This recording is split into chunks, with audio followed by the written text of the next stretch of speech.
सांख्य तत्व कौमुदी। सांख्य तत्व कौमुदी ग्रंथ में पेज नंबर 71 और 71 पेज के ऊपर से 3 नंबर की पंक्ति है। एवं तावत व्यक्ताव्यक्त ज्ञ लक्षण प्रमेय सिद्ध्यर्थम प्रमाणानि लक्षितानि। मिल गया? तो चलिए, तो बात यह चल रही है कि अब तक अर्थात 5वीं कारिका में 3 प्रमाणों का निरूपण किया और 3 ही प्रमाण सांख्य शास्त्र में मान्य है, प्रत्यक्ष, अनुमान और शब्द प्रमाण। किंतु इस प्रकार से विस्तार पूर्वक प्रमाणों का जो विवेचन किया, लक्षण किया, भेद किया, वो सब किस लिए? इसलिए कि प्रमेय की सिद्धि प्रमाणों के अधीन होती है, अतः प्रमाणों का निरूपण करना भी आवश्यक है। इसलिए प्रमाणों का लक्षण किया।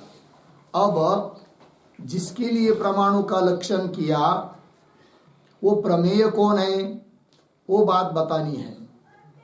किंतु उसके भी पहले कौन प्रमाण किसमें समर्थ है, किस अर्थ को सिद्ध कर सकता है, इस बात को बताना है। तो ये सब 6 नंबर के कारिका में बताएंगे और उसकी भूमिका, उसकी अवतरणिका वाचस्पति मिश्र जी कर रहे हैं एवं तावत इत्यादि पंक्ति के द्वारा। तो क्या कहते हैं देखिए, एवं तावत मिल गया। तो एवं तावत इत्यादि जो पंक्ति चालू हुई उसके पूर्व में एक छोटा वाक्य लिखते हैं अवतरण। षष्ट्याः कारिकायाः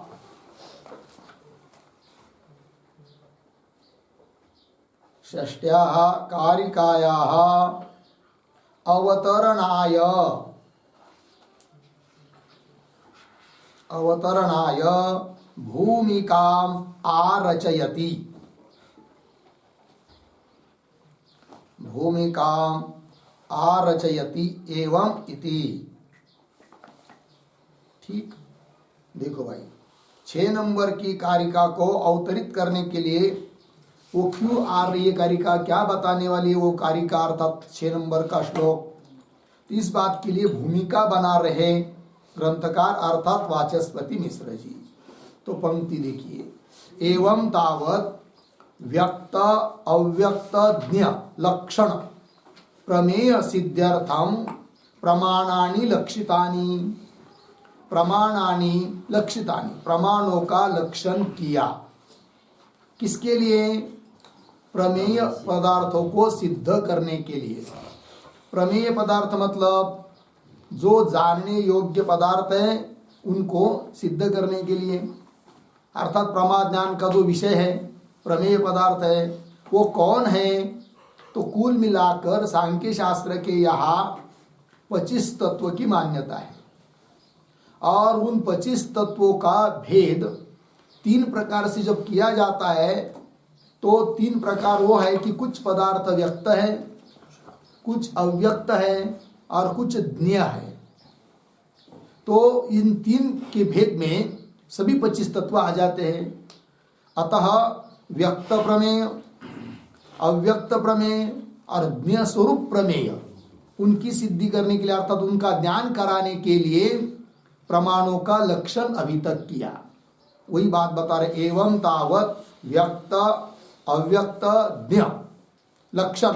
लक्षण मतलब स्वरूप, व्यक्त स्वरूप, अव्यक्त स्वरूप, ज्ञेय स्वरूप जो प्रमेय, उनके सिद्धि के लिए प्रमाणों का लक्षण कर रहे हैं। किंतु प्रश्न उपस्थित होगा अब मन में कि 25 तत्वों का विभाग 3 जगह किया, व्यक्त अव्यक्त ज्ञेय, तो उन 25 में से कौन व्यक्त है? व्यक्त शब्द से कौन गिनाए जाते हैं? अव्यक्त शब्द से किसको बोला जाता है? और ज्ञेय शब्द से कौन है कि जिनकी सिद्धि के लिए प्रमाणों का विवेचन किया? तो इस पंक्ति का अर्थ थोड़ा सा लिख लेंगे हम लोग, तो व्यक्त अव्यक्त सब बता देते हैं। तो लिखते हैं तावत प्रतीक बराबर वाक्यालंकारे।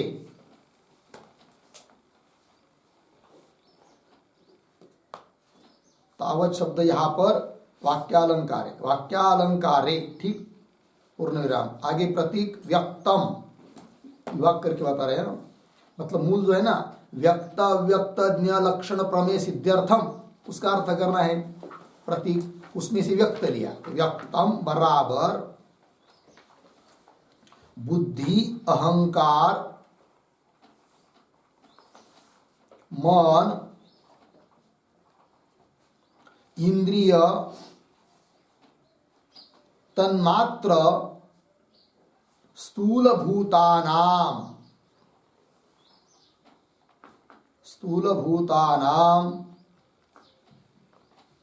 व्यक्तम इति संज्ञा, व्यक्तम इति संज्ञा अस्ति। व्यक्तम इति संज्ञा अस्ति हुआ। फिर आगे लिखिए अव्यक्तम बराबर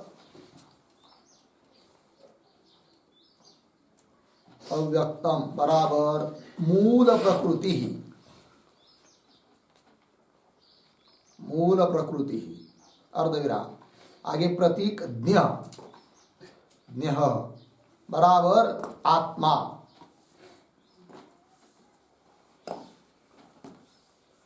अर्धविराम।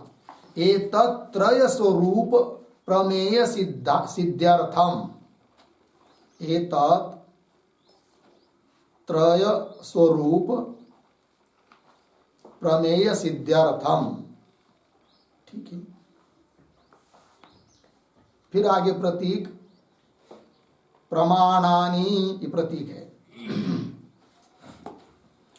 प्रमाणानि बराबर प्रत्यक्ष अनुमान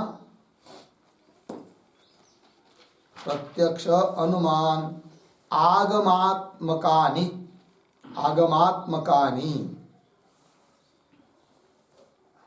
लक्षितानि। हो गया अर्थ, देखो भाई।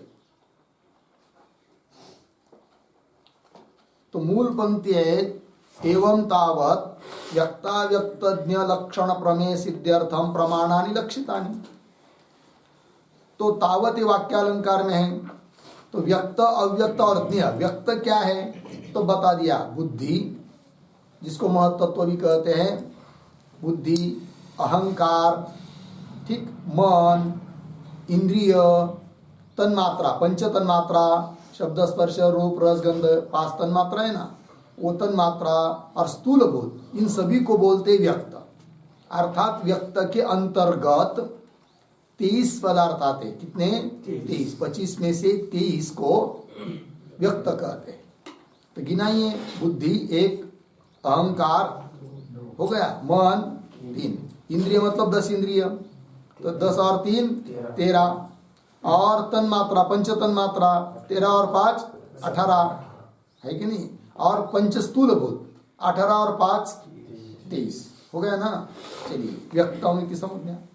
और फिर अव्यक्त कौन है? अव्यक्त के अंतर्गत 25 में से एक तत्व आता है, वो कौन सा? मूल प्रकृति, प्रधान जिसको कहते हैं, वो अव्यक्त है।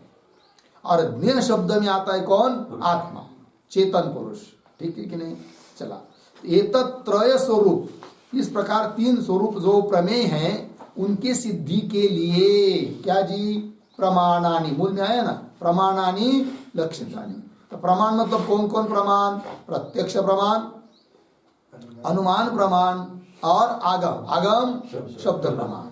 लक्षितानि उनके लक्षण की है, अभी तक हुआ इतना। आगे चलिए, मूल में द्वितीय पंक्ति आगे, तत्र व्यक्तम पृथ्व्यादि स्वरूपतः पांसुलपादः हालिकः अपि प्रत्यक्षतः प्रतिपद्यते। ठीक है, अब थोड़ा ध्यान दीजिए भाई। तो प्रमाणों का निरूपण लक्षण किस लिए किया, इस बात को अभी तक बताया, किंतु उन प्रमाणों के द्वारा जिन प्रमेयों की आप सिद्धि करने जा रहे हो, क्या सभी प्रमेयों की सिद्धि करेंगे कि जो सभी सामान्य लोगों को भी प्रत्यक्ष है, ऐसे प्रमेय की भी सिद्धि करेंगे क्या, ये प्रश्न। जैसे उदाहरण स्थूल पृथ्वी है, घटपट आदि है, जिसको सभी कोई भी लोग जानते हैं, ऐसे पदार्थों की भी सिद्धि करोगे क्या प्रमाणों के द्वारा? तब कहते नहीं। जिन बातों को, जिन चीजों को क्या सामान्य से सामान्य व्यक्ति भी जान लेता है, उसको ही यदि सिद्धि करेंगे, उसकी ही सिद्धि करेंगे शास्त्र के द्वारा, तो शास्त्र का प्रयोजन फिर बहुत अल्प रह जाएगा। अतः शास्त्र का मुख्य प्रयोजन वो होता है जिन चीजों को सामान्य लोग जानते नहीं हैं, ऐसे चीजों का ज्ञान करा देना, और जिन चीजों को जानते हैं उन्हीं का ही ज्ञान करा देंगे, तो शास्त्र का शास्त्रत्व रहता नहीं है। तब देखो भाई, तो तत्र व्यक्तम पृथ्वी आदि, जैसे व्यक्तों में से 23 तो व्यक्त पदार्थ बताए, उसमें से जो पृथ्वी आदि है कि अत्यंत स्थूल है, उसको तो हर कोई जानता है, उनकी सिद्धि के लिए प्रमाणों का विचार बताया नहीं। पंक्ति देखिए, तत्र व्यक्तम पृथ्व्यादि स्वरूपतः, मतलब स्थूल रूप से कोई भी जानता है। उदाहरण पाउंसुल पाद, हलिकह हल चलाने वाला, औत चलाने वाला, नांगर चलाने वाला सामान्य मनुष्य भी जानता है, प्रत्यक्षतः प्रतिपद्यते। ऐसी चीजों की सिद्धि शास्त्र के द्वारा हम करेंगे नहीं, ये उसका अर्थ। ठीक है, आइए इस पंक्ति के भी जो शब्द है, उन शब्दों का अर्थ थोड़ा लिख लेते हैं हम लोग। तो सबसे पहला शब्द आया है तत्र, प्रतीक। तत्र बराबर त्रिविध प्रमेय मध्ये, त्रिविध प्रमेय मध्ये। आगे प्रतीक है व्यक्तम बराबर व्यक्तांतर्गतम, व्यक्तांतर्गतम यत् सेन्द्रियम, यत् सेन्द्रियम स्थूलम पृथ्व्यादि, स्थूलम पृथ्व्यादि। आगे तत् स्वरूपतः, प्रतीक स्वरूपतः बराबर घटपटाद्यात्मक,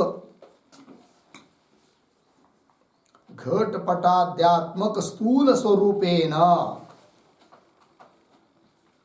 घटपटाद्यात्मक स्थूल स्वरूपेण। ठीक है, आगे पाउंसुल पाद, प्रतीक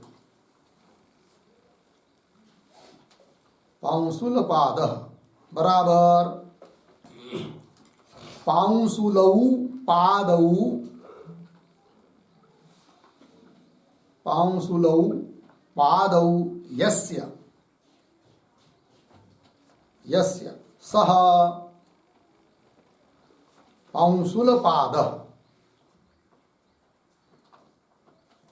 पाउंसुल पाद बराबर धूलि धूसरित चरण, धूलि धूसरित चरण। और दे रहा आगे प्रतीक है हालिकह बराबर हल वहनशील, हालिकह बराबर हल वहनशील। साधारण अपि नरः, साधारण अपि नरः। फिर आगे प्रतीक प्रत्यक्षतः बराबर प्रत्यक्ष प्रमाणेन, प्रत्यक्ष प्रमाणेन। आगे प्रतीक प्रतिपद्यते बराबर जानाति। ठीक है, अर्थ देखो भाई, तत्र मतलब उन तीन प्रमेयों के बीच में, मूल की पंक्ति देखते हुए टिप्पणी को देखना है। तत्र उन तीन प्रमेयों के बीच में व्यक्तम पृथ्व्यादि, पृथ्व्यादि का विशेषण है व्यक्तम। तो व्यक्तम मतलब व्यक्तांतर्गत 23 में से जो 23 जो व्यक्त है उसके अंतर्गत जो पृथ्व्यादि, ऐसा अर्थ व्यक्तम पृथ्व्यादि, क्योंकि पृथ्व्यादि का विशेषण आया है व्यक्त, ठीक है ना। तो व्यक्तांतर्गतम यत् सेंद्रियम स्थूलम पृथ्व्यादि, सेंद्रिय मतलब इंद्रिय के द्वारा जो जानी जाती है, स्थूल ऐसे जो पृथ्व्यादि पदार्थ, घट पट पृथ्वी पेड़ पौधा ये सब, तत् उन सबको स्वरूपतः पांसुल पाद हलिक अपि प्रत्यक्षतः प्रतिपद्यते। स्वरूपतः नाम है कि नहीं, तो स्वरूपतः का अर्थ कर दिया घट पटाध्यात्मक स्थूल स्वरूपेण, स्थूल रूप से उन पृथ्व्यादि को पांसुल पाद, पांसुल पाद किसको कहते भाई, तो व्युत्पत्ति लिख के दी उसकी, पांसुलऊ पादऊ यस्य, पांसुल है पाद जिसके, उसको कहेंगे क्या पांसुल पाद।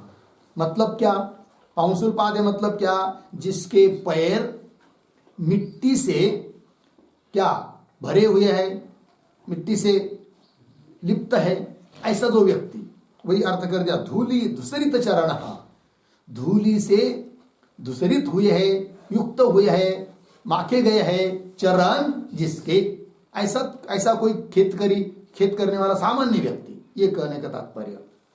धूली दूसरित चरण हालिक अपि, हालिक इसका विशेषण है पांसुल पाद, हालिक अपि, हालिक मतलब हल कहते नांगर है कि नहीं, हल वहनशील, हल चलाने वाला मनुष्य, सामान्य व्यक्ति, शास्त्र जो पढ़ा लिखा नहीं है ऐसा व्यक्ति।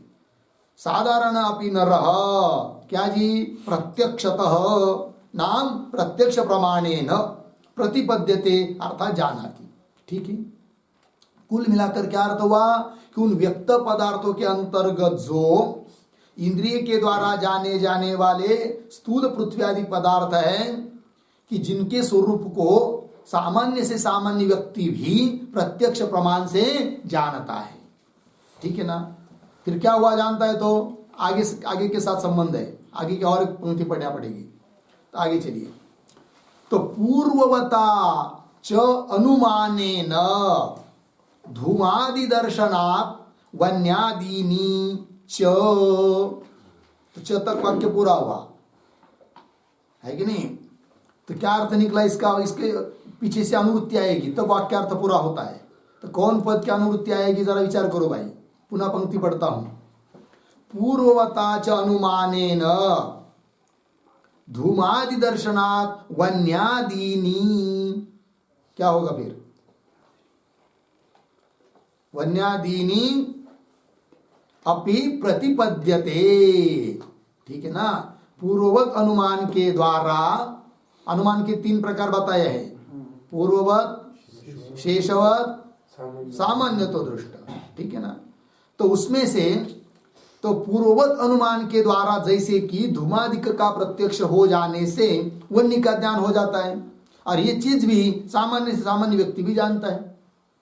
इसकी पर्वत पर धूम दिखाई दिया, फिर धूम को देखने के बाद वन्य का ज्ञान हो जाता है, उसके लिए शास्त्र पढ़े लिखे रहेंगे तभी वन्य का ज्ञान होगा, ऐसा है क्या, नहीं। अग्नि व्यवहार का कोई भी व्यक्ति धूम को देखने पर जान लेता है कि पर्वत पर जरूर होगा क्या, वन्य है कि नहीं। तो वही कह रहे पूर्ववता, पीछे लक्षण कर चुके, पूर्ववत अनुमान क्या है, सामान्य तो दृष्ट क्या है, और शेषवत क्या है, इसका विचार विस्तार पूर्वक पीछे हुआ है। तो पूर्ववता च अनुमानेन धूमादि दर्शनात् वन्यादीनि च, क्या वन्यादीनि च प्रतिपद्यते, वो भी जानते हैं लोग, ठीक है ना। तो इस पंक्ति के शब्दों का भी थोड़ा अर्थ लिखिए। एवं पूर्ववता, प्रतीक पूर्ववता बराबर पूर्ववत संज्ञकेन, पूर्ववत संज्ञकेन अनुमानेन,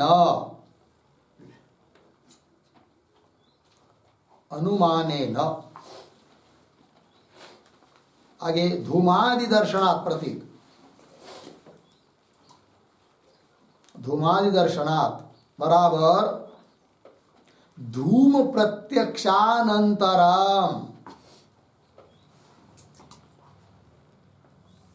धूम प्रत्यक्षानंतरम व्याप्ति स्मरणेन, व्याप्ति स्मरणेन वन्यादीनि, वन्यादीनि व्यवहितानि अपि जानाति, व्यवहितानि अपि जानाति, पूर्ण विराम। ठीक है, अर्थ को देखिए भाई।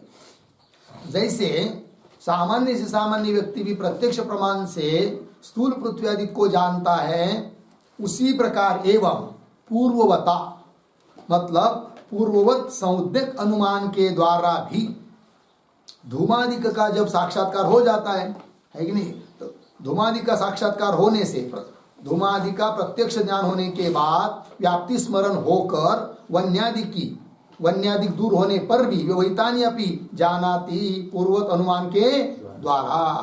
ठीक है ना, जानाति। फिर आगे चलिए मूल में, इति पद आया ना, इति मतलब इति अतः तद, पंक्ति देखिए, इति तद व्युत्पादनाय मंद प्रयोजनम शास्त्रम।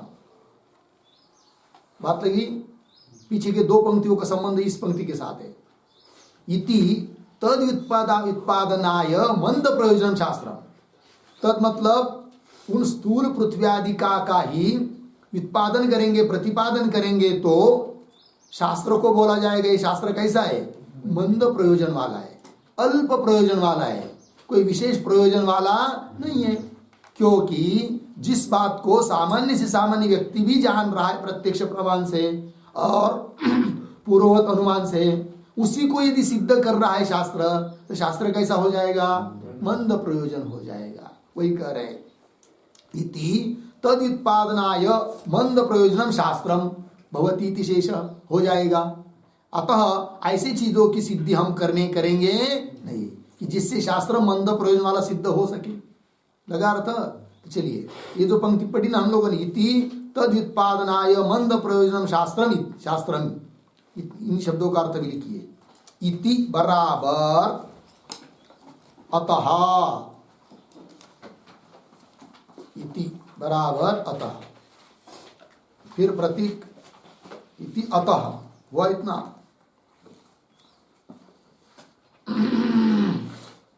आगे प्रतीक तद उत्पादनाय, तद उत्पादनाय बराबर स्थूल पृथ्व्यादि उत्पादनाय,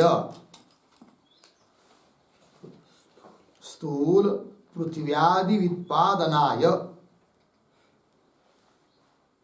बराबर प्रतिपादनाय,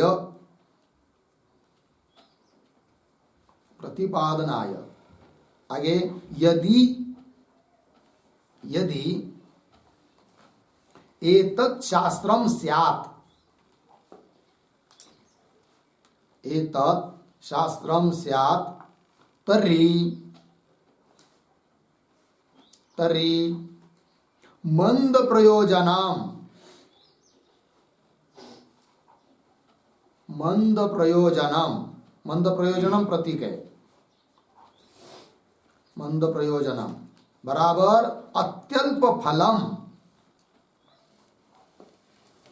अत्यल्प फलम एतत् शास्त्रम भवेत्, एतत् शास्त्रम भवेत्। हो गया ना? अर्थ देखिए भाई, इति का अर्थ कर दिया अतः तद उत्पादनाय, तद मतलब स्थूल पृथ्वी आदि का उत्पादन करने के लिए, प्रतिपादन करने के लिए, यदि ये तत् शास्त्रम से यह शास्त्र है ऐसा मानेंगे करेंगे तो क्या होगा, तर्हि शास्त्र कैसा होगा, फिर मंद प्रयोजनम मतलब अत्यल्प फल वाला, बहुत कम फल वाला ये शास्त्र हो जाएगा, ऐसे सिद्ध होगा। फिर कोई इसको पढ़ेगा भी नहीं, है कि नहीं? क्यों? कि जिस चीज को हम जानते हैं उसी चीज को इस शास्त्र में बताया है, तो क्या पढ़ना इस शास्त्र को? कोई अलौकिक उद्धार की कल्याण की चीज बताई हो तब कोई आदमी पढ़ेगा ना। इसलिए शास्त्र मंद प्रयोजन वाला नहीं है। लग गया है कि नहीं? इति तद उत्पादनाय मंद प्रयोजनम शास्त्रम, शास्त्र हो जाएगा। फिर क्या करेंगे भाई? शास्त्र मंद प्रयोजन वाला न हो, इसलिए अब इस शास्त्र में कौन चीज बताना पड़ेगी कि जिस चीज को सामान्य लोग जानते नहीं है। वही करे फिर आगे, इति दुरधिगमम अनेन व्युत्पाद्य, मिल गया थोड़ा अन्वय, इति अनेन पीछे दुरधिगमम आगे व्युत्पाद्य पूर्ण विराम।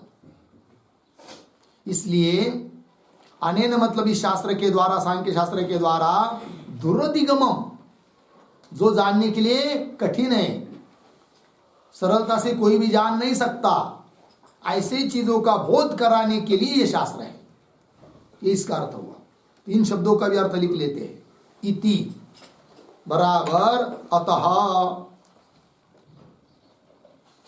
इति प्रतीक बराबर अतः, फिर आगे प्रतीक अनेन बराबर अनेन मतलब सांख्य शास्त्रेण, फिर प्रतीक दुरधिगमम, दुरधिगमम बराबर दुरवबोधम, दुरवबोधम बराबर बराबर हालिकादि नरा नर अविदितम, हालिकादि नराविदितम, हालिकादि नरा नर अविदितम, अतीन्द्रियम,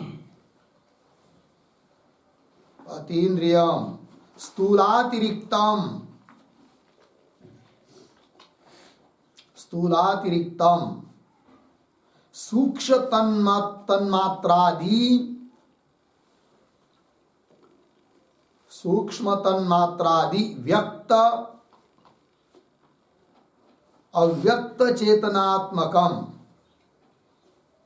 व्यक्त अव्यक्त चेतनात्मकम प्रमेयम, प्रमेयम अर्धविराम, फिर आगे प्रतीक व्युत्पाद्यम बराबर व्युत्पादनीयम, व्युत्पादनीयम बराबर बोधनीयम, बोधनीयम हो गया अर्थ। अर्थ देखो भाई शब्दों का। इति, इति मतलब अतः, अनेन अनेनाम सांख्य शास्त्रेण, इस सांख्य शास्त्र के द्वारा कौन पदार्थ बताएंगे? दुरधिगमम उत्पाद्यम, दुरधिगम मतलब दुरवबोधम, जानने के लिए कठिन है, अर्थात सामान्य लोग जिसको जानते नहीं है। हालिकादि नर अविदितम, सामान्य लोगों के द्वारा अविदित, अतीन्द्रिय जो इंद्रिय के द्वारा जाने नहीं जाते, ऐसे जो स्थूल से अतिरिक्त पदार्थ, कौन? उदाहरण स्थूलातिरिक्तम, कौन? सूक्ष्म तन्मात्रादि व्यक्त, सूक्ष्म जो 5 तन्मात्रा है वो व्यक्त है उनको, और अव्यक्त जो, अव्यक्त मतलब प्रकृति और चेतन, चेतनात्मक पुरुष, इन सभी प्रमेयों का क्या करना चाहिए? उत्पादन प्रतिपादन करना चाहिए। तो वही कहा उत्पाद्यम, उत्पादनीयम बोधनीयम। लग गया पंक्ति? चलिए, तो क्या तात्पर्य निकला कि जिन चीजों को सामान्य लोग जानते उनका प्रतिपादन हम नहीं करेंगे, जिन चीजों को सामान्य लोग नहीं जानते ऐसी चीजों का प्रतिपादन करेंगे। नहीं तो यदि सामान्य जो लोग जिसको जानते उसका प्रतिपादन करेंगे तो शास्त्र अल्प प्रयोजन वाला होगा, और ऐसा हमारा शास्त्र नहीं है, विशेष प्रयोजन वाला है। पंक्ति लगी? फिर आगे चलिए, बोलेंगे ठीक है फिर कोई बात नहीं, बताओ ऐसी चीजों को, जिस चीज को, जिस पदार्थों को, जिस प्रमेयों को सामान्य लोग नहीं जानते, बताओ उनको। तो बताएंगे, किंतु उस चीज को बताने के पहले कौन प्रमाण किसमें समर्थ है ये बात बताना पड़ेगी। 3 प्रमाण अपने पास है, तो कौन प्रमाण किस चीज को जान सकता है वो बताना पड़ेगा। तब कह रहे आगे तत्र, यत् प्रमाणम यत्र शक्तम तत् उक्त लक्षणेभ्य प्रमाणेभ्य निष्कृष्य दर्शयति। ठीक है ना। तत्र है कि नहीं, तत्र मतलब जानने योग्य उन पदार्थों में, यत्र यत् प्रमाणम शक्तम, जिस अर्थ में जो प्रमाण शक्त है, समर्थ है, जिस प्रमाण के द्वारा जिस अर्थ की सिद्धि कर सकते हैं, तत् उस प्रमाण को है कि नहीं, तत् उक्त लक्षणेभ्य प्रमाणेभ्य, उस प्रमाण को ऊपर कहे हुए प्रमाण के लक्षणों में से निष्कृष्यार्थात पृथक कृत्य दर्शयति। तात्पर्य कौन प्रमाण किसमें समर्थ है बताएंगे और उस प्रमाण के द्वारा उसी चीज की क्या करेंगे, सिद्धि करेंगे।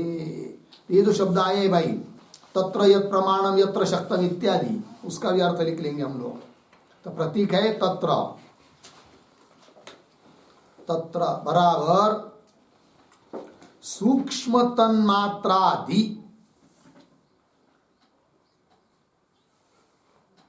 सूक्ष्म तन्मात्रादि व्यक्त अव्यक्त चेतनेषु मध्ये,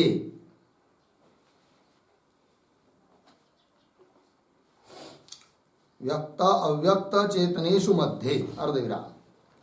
फिर आगे प्रतीक यत्र, तत्र का अर्थ हुआ यत्र, यत्र बराबर यस्मिन् प्रमेये, यस्मिन् प्रमेये। फिर प्रतीक यत् प्रमाणम, यत् प्रमाणम शक्तम, ऐसा पूरा प्रतीक है। यत् प्रमाणम शक्तम, शक्तम बराबर समर्थम, समर्थम।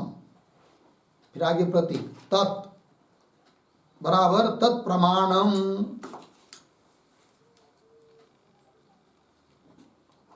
आगे प्रतीक उक्त लक्षणेभ्यः, उक्त लक्षणेभ्यः बराबर दर्शित लक्षण केभ्यः, दर्शित लक्षण केभ्यः प्रत्यक्ष अनुमान आगमेभ्यः,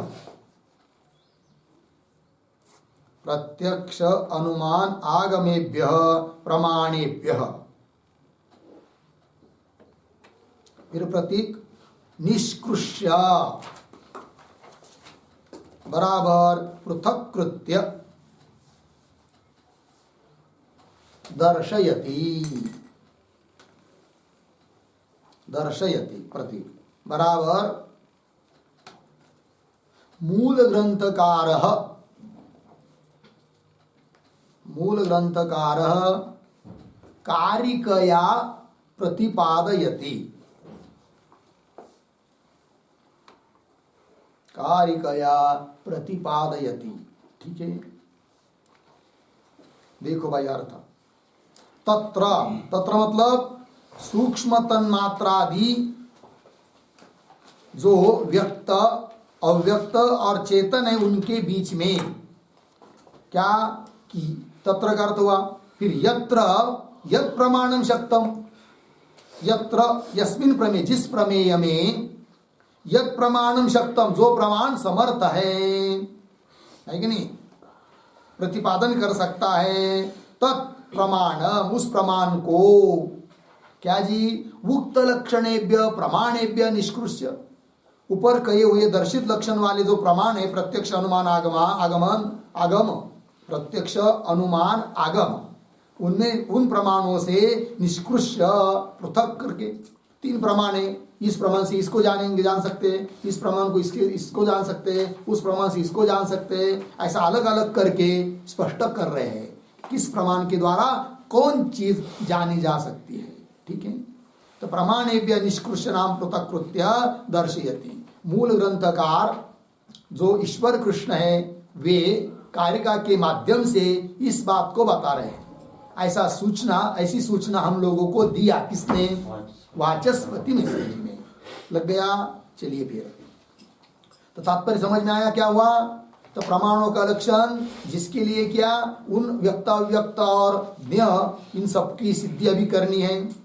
सामान्य लोग जिस चीज को जानते हैं उसको ही सिद्ध करते बैठेंगे तो अल्प प्रयोजन वाला शास्त्र होगा। अतः उनका प्रतिपादन विशेष रूप से न करके ऐसे चीज को बताएंगे कि जो चीज सामान्य व्यक्ति जानता नहीं है, उसमें भी जिस प्रमेय को सिद्ध करने के लिए जो प्रमाण समर्थ है, तो उस बात का विभाग करके अब दिखा रहे हैं कारिका के द्वारा। तो कारिका को पढ़ते हैं फिर।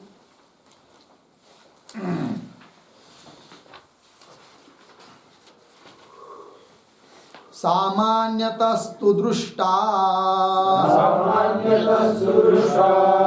गतीन्द्रियाणां प्रतीतिरनुमानात् तस्मादपि चासिद्धं परोक्षमाप्तागमात् सिद्धं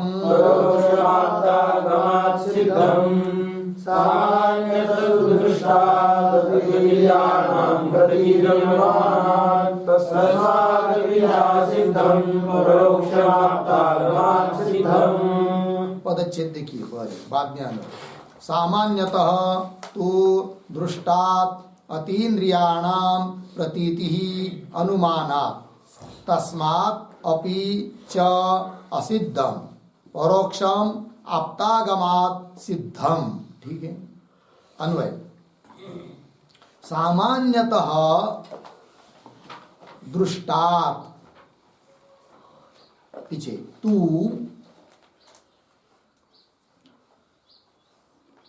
पहली पंक्ति के अंतिम में अनुमानात्, उसके पीछे अतीन्द्रियाणां प्रतीतिः, अतीन्द्रियाणां प्रतीतिः हुआ।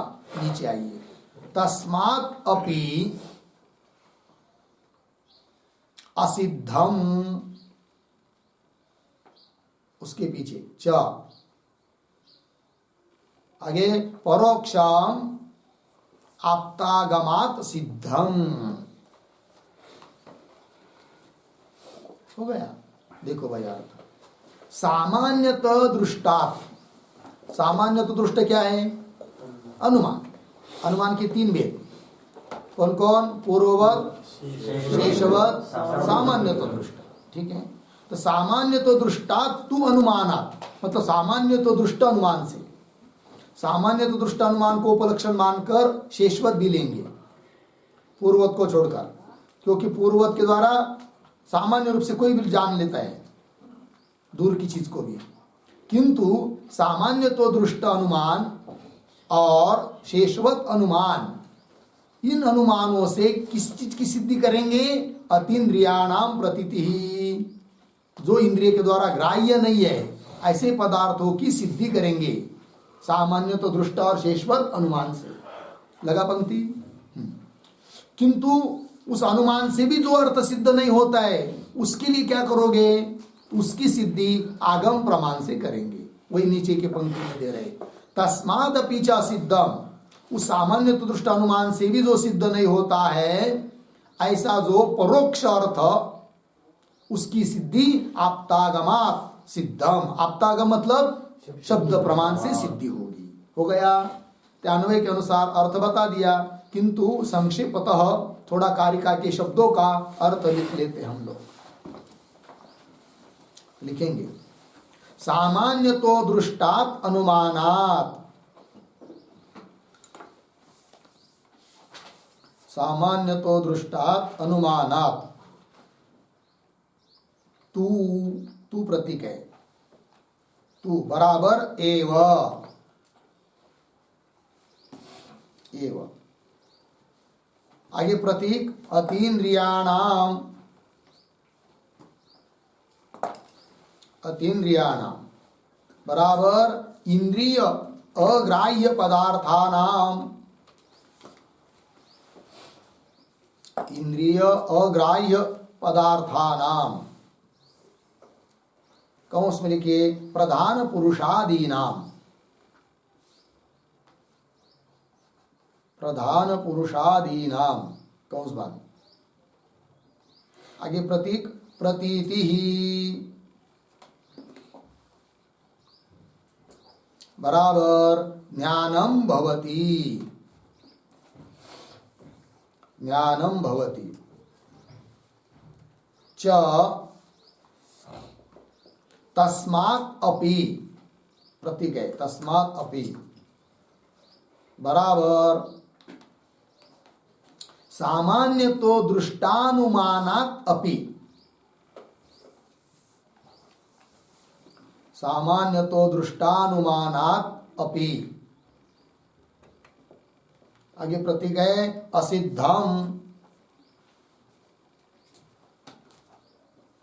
असिद्धम बराबर अज्ञातम, अज्ञातम,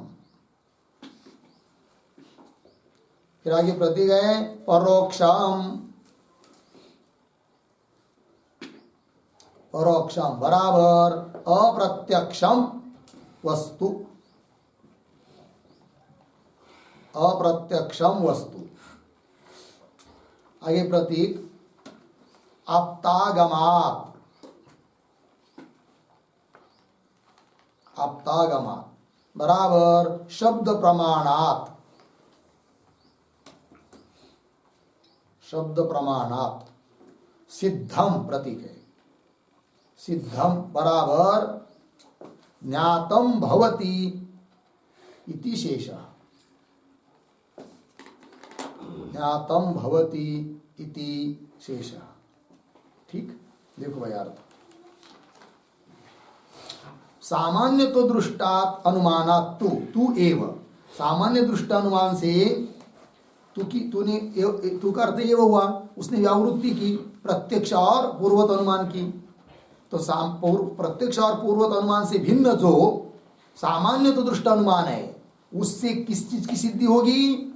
अतीन्द्रियाणाम प्रतीति, अतीन्द्रियाणाम मतलब इंद्रिय अग्राह्य पदार्थानाम, जिसका ग्रहण इंद्रिय के द्वारा कर नहीं सकते, है कि नहीं? इंद्रिय अग्राह्य पदार्थानाम, उदाहरण प्रधान, पुरुषादिक, ठीक है ना? प्रतीति, प्रतीति का अर्थ कर दिया ज्ञानम भवति, सामान्य तो दृष्टानुमान से उन पदार्थों का ज्ञान होता है जो अतीन्द्रिय है, इंद्रिय के द्वारा जिनको जान नहीं सकते हैं। फिर आगे तस्मादपि, है कि नहीं? तस्मादपि मतलब उस सामान्य दृष्टानुमान से भी जो नहीं जाने जाते, ये मतलब थोड़ी कि सामान्य दृष्टानुमान से सभी वस्तु का ज्ञान होगा, ऐसी बात भी नहीं है। कुछ चीजों का ज्ञान होता है किससे? सामान्य दृष्टानुमान से, है कि नहीं? तो उनसे भी जो नहीं जाने जाते, असिद्धम अज्ञातम, ऐसे जो परोक्ष पदार्थ अर्थात अप्रत्यक्ष, ऐसे पदार्थ उनका ज्ञान किससे होगा? फिर आप्त आगमात मतलब शब्द प्रमाणात, सिद्धम ज्ञातम भवति, हो गए ना? तीन प्रमाणों में से बता दिया किस प्रमाण से किसका ज्ञान होगा, ठीक है ना?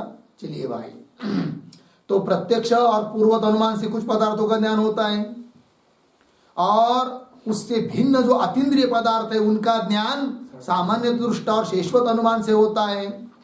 किंतु कुछ वस्तुएं ऐसे हैं कि जो सामान्य दृष्टा और शेषवत अनुमान के द्वारा भी नहीं जाने जा सकते, ऐसे प्रधान पुरुष इत्यादि को का ज्ञान तो क्या शब्द प्रमाण से होगा। लग गया? चलिए, ये कारिका का अर्थ हुआ। अब नीचे सामान्यतः इति तू शब्द प्रत्यक्ष पूर्वध्याम विशिनष्टि, मतलब कारिका में आया हुआ जो तू शब्द है, वो तू शब्द क्या करता है भाई? तो प्रत्यक्ष प्रमाण और पूर्वत अनुमान इससे भिन्न करके दिखा रहा है। किसको?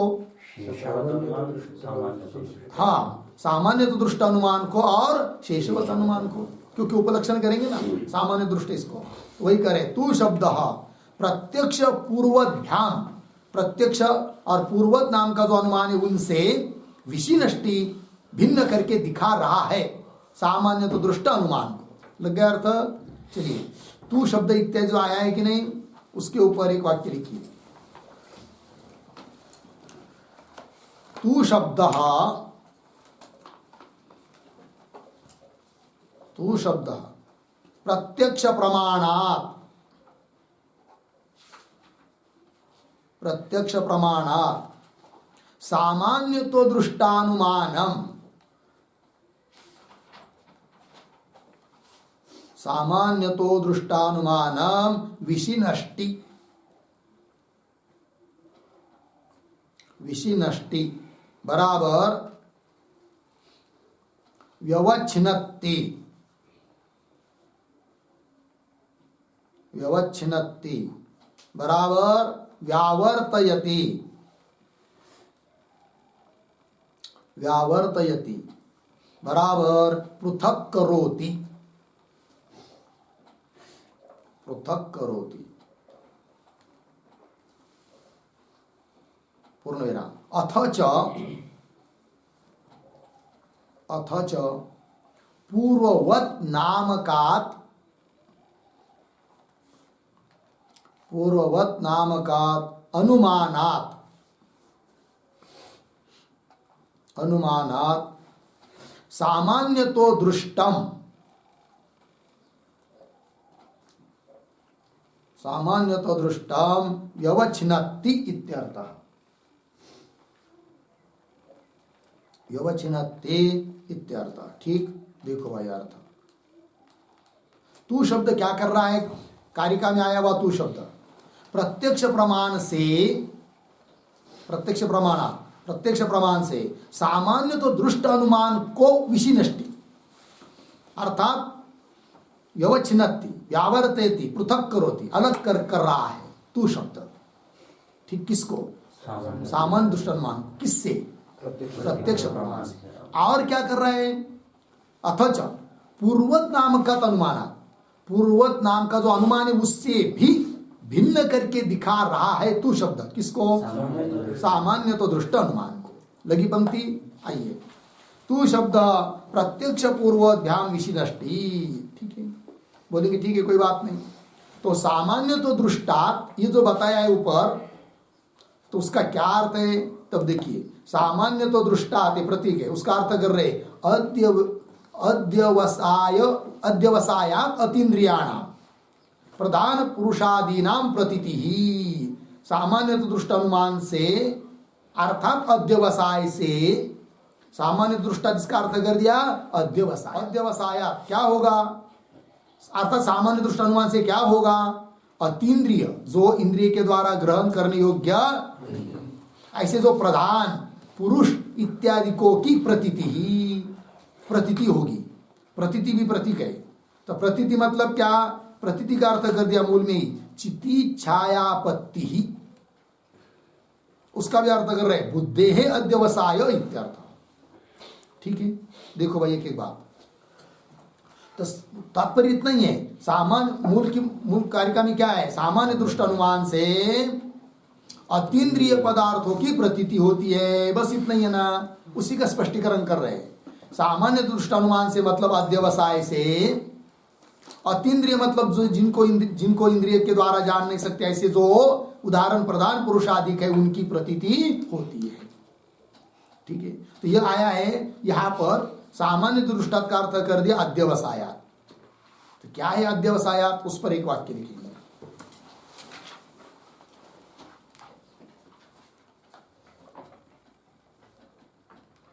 लिखते हैं सांख्य मते, सांख्य मते लिंग ज्ञान जन्य, लिंग ज्ञान जन्य चित्तवृत्ते है, लिंग ज्ञान जन्य चित्तवृत्ते है अनुमान प्रमाणत्वात्,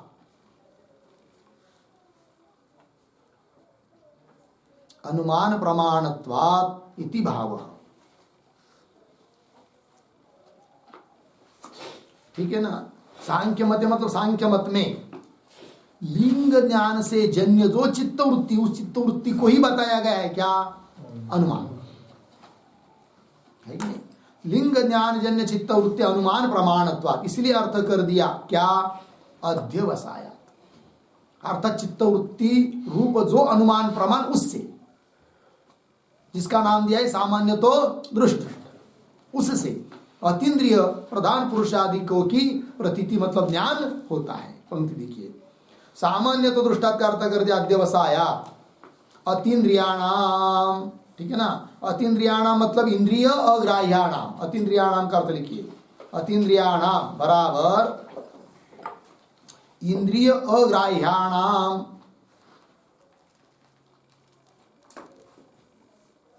फिर आगे प्रतीक है प्रतीति बराबर प्रतीति बराबर पौरुषेय बोधात्मक फल रूपा अनुमिति। पौरुषेय बोधात्मक फल रूपा अनुमिति।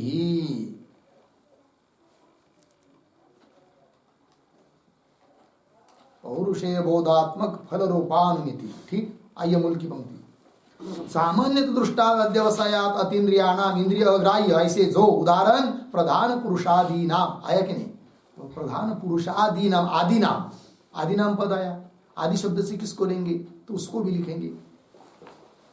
तो लिखते प्रधानम बराबर मूल प्रकृति, प्रधानम बराबर मूल प्रकृति अर्धविराम, पुरुषः बराबर चेतनः,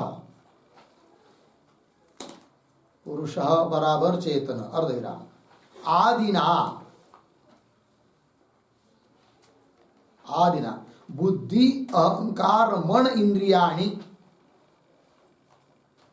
बुद्धि अहंकार मन इंद्रियाणि ग्राह्याणि, बुद्धि अहंकार मन इंद्रियाणि ग्राह्याणि अर्धविराम तेषाम। ठीक है, देखो भाई अर्थ, प्रधान का अर्थ है मूल प्रकृति, पुरुष का अर्थ है चेतन पुरुष, और प्रधान पुरुषादि नाम आदि पद आया, तो आदि से क्या बुद्धि अहंकार मन इंद्रिय ये सब लेना है। उन सभी को सभीयों का ज्ञान जो कि अतीन्द्रिय है उनका ज्ञान होगा किस प्रमाण से, सामान्य तो दृष्टात, वही चल रहा है बात, सामान्य तो दृष्टात अध्यवसायात मूल में अतीन्द्रिय जो प्रधान पुरुषादि नाम प्रतीति ही, प्रतीति शब्द का अर्थ मूल में कर रहे चिति छायापत्ति, प्रतीति का अर्थ क्या कर दिया चिति छायापत्ति, उसको हम लोग समझ लिए पौरुषेय बोध है कि नहीं, उसी को कह रहे मूल में ही बुद्धे अध्यवसाय, चिति छायापत्ति का ही अर्थ कर रहे बुद्धे है अध्यवसाय। लेकिन क्या है चिति छायापत्ति बुद्धि अध्यवसाय, तो उस पर भी एक वाक्य टिप्पणी लिखेंगे। प्रतीक है चिति छायापत्ति ही बराबर चिति छायापत्ति ही बराबर आत्म प्रतिबिंबेन,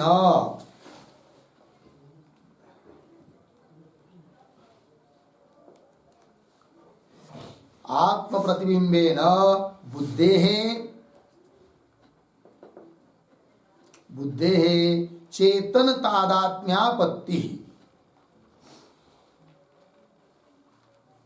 चेतन तादात्म्यापत्ति अर्धविराम तद्बलात्, तद्बलात् बुद्धिस्त प्रमात्मक व्यापारः, बुद्धिस्त प्रमात्मक व्यापारः कौंस में लिखे बुद्धेः अध्यवसायः कौंस बंद, बुद्धेः अध्यवसायः कौंस बंद इत्यर्थः। पूर्ण विराम। आगे और थोड़ा बुद्ध्या गृहीतानां, बुद्ध्या गृहीतानां विषयाणां, विषयाणां स्वप्रतिबिंबिते चेतने, स्वप्रतिबिंबिते चेतने समर्पणम, समर्पणम फलम बोधः प्रमा, बोधः प्रमा अनुमिति इत्यर्थः। ठीक है, अर्थ देखो भाई। तो मूल में आया है प्रतीति का अर्थ कर दिया चिति छायापत्ति, मतलब क्या? तो आत्म प्रतिबिंबे न, बुद्धि है और बुद्धि में आत्मा का क्या पड़ा है? प्रतिबिंब पड़ा है। तो आत्म प्रतिबिंबे न, तो होता क्या है उससे? बुद्धे है चेतन तादात्म्यापत्ति, बुद्धि का चेतन के साथ उस प्रतिबिंब के साथ क्या हो जाता है? तादात्म्य हो जाता है कि ना? तो चेतन तादात्म्यापत्ति, और ऐसा तादात्म्य हो जाने से तद बलात् क्या जी? बुद्धिस्त परमात्मक व्यापार, बुद्धि तो ऐसी जड़ है, वो परमात्मक व्यापार कर नहीं सकती, किंतु उस चेतन के साथ बुद्धि का तादात्म्य हो जाने के कारण उसके बल पर बुद्धि में जो होता है क्या? बुद्धिस्त परमात्मक व्यापार, उसी को कह दिया प्रतीति, उसी को कह दिया चिति छायापत्ति, बुद्धि अध्यवसाय। ठीक है ना? हाँ, तो बुद्धि अध्यवसाय, इसका भी अर्थ स्पष्ट कर रहे। बुद्धिया गृहीता नाम, लिख के दिया आपको, बुद्धि के द्वारा ग्रहण किए गए जो विषया नाम स्वप्रतिबिंबित चेतने, स्वबुद्धि, उस बुद्धि में पड़ा हुआ जो चेतन का प्रतिबिंब है कि नहीं? तो स्वप्रतिबिंबित चेतने समर्पण, बुद्धि क्या करती है?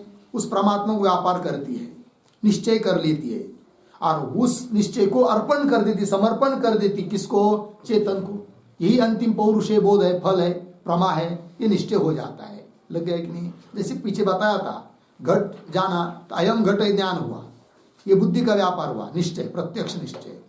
फिर वो बुद्धि क्या कर देती है? उस ज्ञान को पुरुष को समर्पित कर देती है। तो पुरुष में पौरुषेय बोध उत्पन्न होता है, उसका आकार होता है क्या?